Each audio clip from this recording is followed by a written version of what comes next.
अहम खबर आपको दें, कौमी असम्बली ने फाइनेंस बिल 2023 की कसरत राय से मंजूरी दे दी है। कौमी असम्बली में आइंदा माली साल 2023 और 24 का वफाकी बजट मंजूर कर लिया गया है।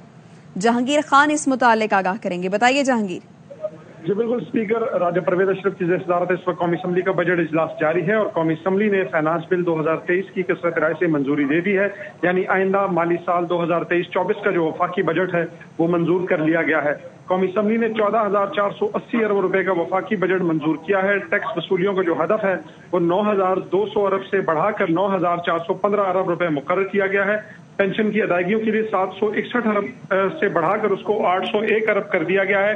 NFC अवार्ड के तहत अब सूबों को 5,276 अरब के बजाय 5,390 अरब रुपए मिलेंगे, जबकि फाइनेंस बिल में मजीद तरामीम के तहत 215 अरब रुपए के नए टैक्सेस आयद किए गए हैं। चूंकि वफाकी बजट मंजूर हो चुका है, इसके बाद जिन जिन टैक्सेस का इतला किया गया है हुकूमत की जानिब से निफाज किया गया है वो अब फौरी तौर पर नाफिजुल अमल होंगे 1 जुलाई से, और उसके बाद फिर मुल्क में एक ना रुकने वाली महंगाई के एक नए तूफान का आगाज होगा।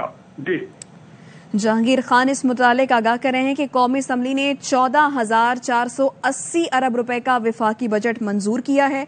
टैक्स वसूलियों का हदफ 9,200 से बढ़ाकर 9,415 अरब रुपए मुकर्रर किया गया है।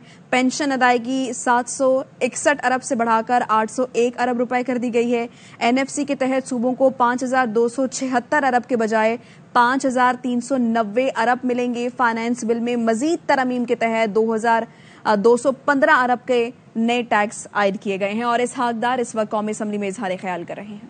आपको मशकूर हूँ जनाब स्पीकर, मैंने आपसे मशवरा किया, मैंने आपको गुजारिश की और आपने मेहरबानी की, आपने उसको रिड्यूस करके 35% पर लाए। ये बहुत बड़ी आपकी कॉपरेशन थी और मैं अब हाउस पे मैं आपका शुक्रिया अदा कर रहा हूँ। तो भाई बात ये है कि ये तो नहीं हो सकता कि हम पूरे मुल्क पूरी मिनिस्ट्रीज को तो हम कहें कि जी आप ना करें, लेकिन ये हाउस की एक जैसे अब चेयरमैन सेनेट का बिल घूम रहा है और आर्टिकल्स और कॉलम लिखे जा रहे हैं, तो जनाब स्पीकर मेरा ख्याल है भाई को उस चीज को मद्देनजर रखना चाहिए।